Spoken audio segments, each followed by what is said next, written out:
Welcome to ETF Edge, your go-to place for all things exchange-traded funds. I'm your host, Dominic Chu. Now, hedge fund strategies are entering the ETF marketplace, and it could be a new opportunity for investors looking to diversify their portfolios. Unlimited Funds is one of those firms unveiling 2 more hedge fund-like ETFs tomorrow. So joining me now, Bob Elliott, the CEO and CIO at Unlimited, along with Todd Sohn, the technical strategist at Strategas. Now, Bob, these are not, by the way, Unlimited's first hedge fund ETF products. They are adding to a suite that you already have. What exactly is the reasoning behind putting ETF strategies and hedge funds together? Well, I think for a lot of particularly financial advisors and other investors, 60-40 was easy for a long time. But we're now, in many ways, reaching sort of the limits of 60-40. I mean, the bond sell-off that we've seen and weakness in the last couple of years highlights the fact that maybe bonds aren't the right diversifier to your equity portfolio, and instead, it may be better to look for other alternatives across alternative strategies. And the question is, when you're looking at alternative strategies to fold into the portfolio, do you want to invest in strategies where, from mutual fund managers, or do you want to find the smartest minds in the world, hedge fund managers spend billions of dollars a year beating the markets, and get that into your portfolio? And that's what we're really focused on, is every investor with access to hedge fund strategies at a low cost in that ETF wrapper. Now, past performance doesn't guarantee future results, and we know that hedge funds have had some problems in the past, but the sophistication level of hedge funds, Bob, has always been something that's been prohibitive for average investors. There's a whole reason why accreditation had to work, right? You had to make a certain amount of money a year or have a certain portfolio size in order to engage in hedge fund strategies. This makes it available to everybody. Is that a good or a bad thing? Well, I think it's, in general, a good thing. The reason why accreditation was so important is because the structure of a lot of those products were such that, say you invest and maybe there's a long period of lockups, or they're structured in a way that's particularly tax inefficient or requires a lot of paperwork to sift through. That's all things that require a sophisticated investor to assess whether or not an individual manager is acceptable. We've seen a heck of a revolution in the ETF space, where we can get more and more sophisticated strategies into that ETF wrapper, particularly with some of the regulatory shifts that have happened. And an investor doesn't have to go through the sort of due diligence that's necessary in a particular LP structure or have their money locked up for a long time. And so by relieving some of those core attributes of traditional hedge funds, by using the ETF wrapper, it makes it much more accessible and practical for the everyday investor. Now, Todd, you work with a lot of institutional investors, whether they're 40 Act companies like mutual fund ETF type managers, or even some hedge fund clients as well. Right. What exactly are you seeing in terms of the marketplace and how it's developed with regard to how hedge funds operate, and whether or not those hedge fund strategies are still at least effective in trying to seek alpha, finding that outperformance? I think on the latter, there's 2 stats I would point out to you. You have 10 stocks that are almost 40% of the S&P 500. And if you tack on, say, large cap growth or thematic AI, you own a lot of those stocks. And then you only have defensive sectors, energy, healthcare, staples, utilities, making up 20% of the S&P 500. So I need something differentiated. I need uncorrelated strategies like a hedge fund type strategy or managed futures. That's where that makes sense. And then in suppose your first question, ETFs are where money's going. There's no doubt about that. Mutual funds continue to see outflows. There are a few still star hedge fund managers out there, but the bulk of investors want lower cost investment vehicles. That's where the ETF comes in, and you're seeing that in the flows, whether it's equity, fixed income, and alternatives today. Now, funds and the fees that go along with them have long been a debate point for many people, whether they're in mutual funds, ETFs, or in hedge fund type products. When it comes to the fee structure that you put in place for a hedge fund product, which I think 2 and 20, right, in my head, and then you put it into an ETF wrapper, where I think, they vary, but generally speaking, passive ETFs, are they very low cost in terms of their fee structure? Where does a product like Unlimited's hedge fund ETFs fall in that fee spectrum? Yeah, so as you mentioned, most hedge funds, what they're doing is they're charging 2 and 20, a 2% fixed fee, 20% of the performance. And the challenge with that is that that means that most hedge fund managers basically take all the alpha that they generate, leaving investors not much better off than they would be on their own. One of the nice things we can do, because instead of hiring star portfolio managers and paying them millions of dollars, we use technology to understand how they're positioned, and then we take that understanding and put it in the ETF wrapper. And so we can charge a lot less than a traditional hedge fund while still benefiting from all the insight that those various hedge fund analysts are bringing to the table. And so we're charging a 95 basis point management fee on a product that's typically, our new products run at sort of 2x the target return of a traditional hedge fund strategy. That adds up to something like roughly one-tenth the fees that you'd get in a traditional hedge fund vehicle, not to mention the fact that it's much more tax efficient to be in the ETF wrapper. Now, strategy-wise, I had mentioned before that there are a number of products that Unlimited Funds has unveiled. And Unlimited, by the way, is not the only ETF provider out there who's trying to mimic hedge fund strategies. When it comes to your particular products, can you take us through what exactly was the thinking behind putting the products together that you have? You're looking at things like long-short equity. You're looking at things like global macro. You're looking at things like model-driven funds, like CTAs, commodity trading advisor, momentum-following strategies.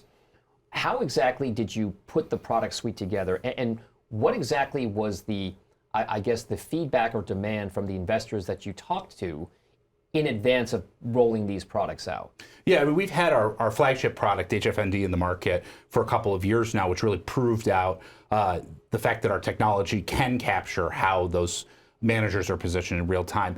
But that's really, in a lot of ways, I like to say it's the SPY for hedge funds. You know, it's just meant to capture hedge fund returns at a lower fee. I think for a lot of advisors, they basically see two challenges with sort of hedge funds as they come out of the box. One, hedge funds typically target sort of bond-like risk, lower risk because they're managing to an institutional benchmark. And two is a diversified strategy doesn't let advisors sort of pick and choose how to complement their portfolio. And so with our new product line, we're breaking out the individual hedge fund strategies into the pieces that you say, equity, long, short, global macro, managed futures. That, from a risk perspective, represents about 90% of the risk in the hedge fund industry. And we're taking that and turning up the target return to a 2x target return, something more akin to equity volatility, which is a lot more cash efficient for advisors building a total portfolio. From a strategy and technical perspective, are there certain strategies that you observe in the course of your daily work, Todd, from a hedge fund standpoint, that you see as being perhaps more effective at generating outperformance in this market right now? I mean, the macro market has been very volatile and uncertain, but is it something like picking convergences and divergences in things like long-short equity? Or is it in training yourself to kind of look for certain patterns in the rates market and what happens in corporate credit? Or is it something as simple as just saying, hey, you know, this has been going up for a while, it's going to stay that way, let's keep going with it? Yeah, I think it's very, you have to be agnostic to headlines today because it's 24/7 cycle. We've seen everything thrown at this market. And I think a strategy like managed futures makes sense where you're going off of signals. You're not going off of the news. And if I see agricultural commodities rising, or if I see bonds rising for whatever reason, I'm getting involved there.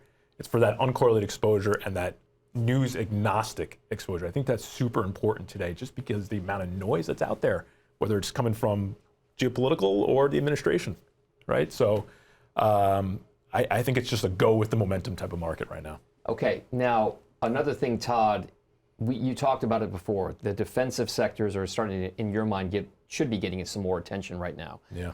How should investors be thinking about those sectors or the exposure, the relative weighting of them in someone's portfolio as we head into this earnings season, as we head into kind of like the back half of the year? How are things positioned in your mind, and what exactly does it look like in terms of how this earnings season is going to shape up? The bar is so low for some of these defensive companies. Has it really been managed that low to where it's not going to take that much? It's basement bottom pickings right here, right? So energy, you just had an event in the Middle East, you can't even get oil above 70, 75 bucks. So energy is just kind of left for dead. I do think healthcare is very interesting in that there's been a mass exodus of outflows from healthcare sector ETFs, and healthcare's performance versus the S&P is in its bottom decile over the last 50 years. So it's really bad out there, however, for healthcare. Folks are scared of the administration, I get that. But I wonder if you can start to nibble in certain areas. Maybe it's equipment, maybe it's some pharma, right there. So we'll see if they can surprise on the upside for earnings, and that would be a boost for healthcare sector ETFs. And then staples, to me, is just not built for this generation outside of Costco and Walmart, right? Nobody wants to eat the types of cereals and whatnot, as tasty as they are, from those traditional companies. And so I guess overall, you have to think differently about your defensive exposure because they just do not have the same clout as they normally would within the S&P 500. Bob, from a CIO's perspective, from a hedge fund CIO's perspective, now from an ETF CIO's perspective, what exactly has you thinking about where the opportunities are in this kind of market? It's all correct, everything you've been saying. It has been very headline driven. It's very macro oriented in focus. How exactly does one navigate through that kind of a market? And where exactly are you seeing some of those opportunities as they kind of percolate through this news cycle? Yeah, I mean, I think it really comes down to going global and going long and short. And the reality is, if you look at most investors, they are long only, and they're mostly focused on U.S. assets. And that leaves a lot of opportunity out there for those who are willing to hire managers and look for returns that are, outside of the traditional 60-40. So, a simple example is there's great alpha to be generated in the exchange rate markets that very few investors have as part of their portfolio. Hedge funds have done a very good job benefiting from the falling dollar positioning. Or the opportunity to maybe fade some trades or some consensus thinking. So if you look at global macro managers as an example, they're actually starting to build long bond positions as yields have risen in recent weeks. That's a very non-consensus trade. It's a trade that actually paid off a month or two ago when they built those positions.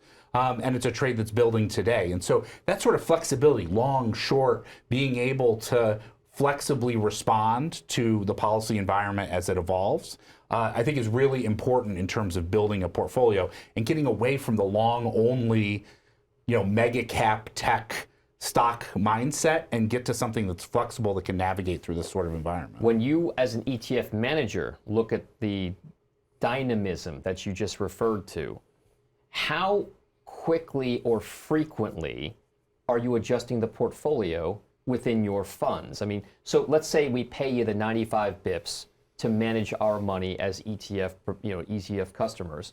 What exactly is your strategy with regard to how often you trade or turn things over or make portfolio adjustments? Yeah, I mean, we're looking at managers' performance and market action on a daily basis and adjusting our positioning based upon how we're seeing managers shift their positions. In normal times, if you're managing a substantial portfolio, you're probably trading over weeks and months because you don't want to incur undue transactions costs.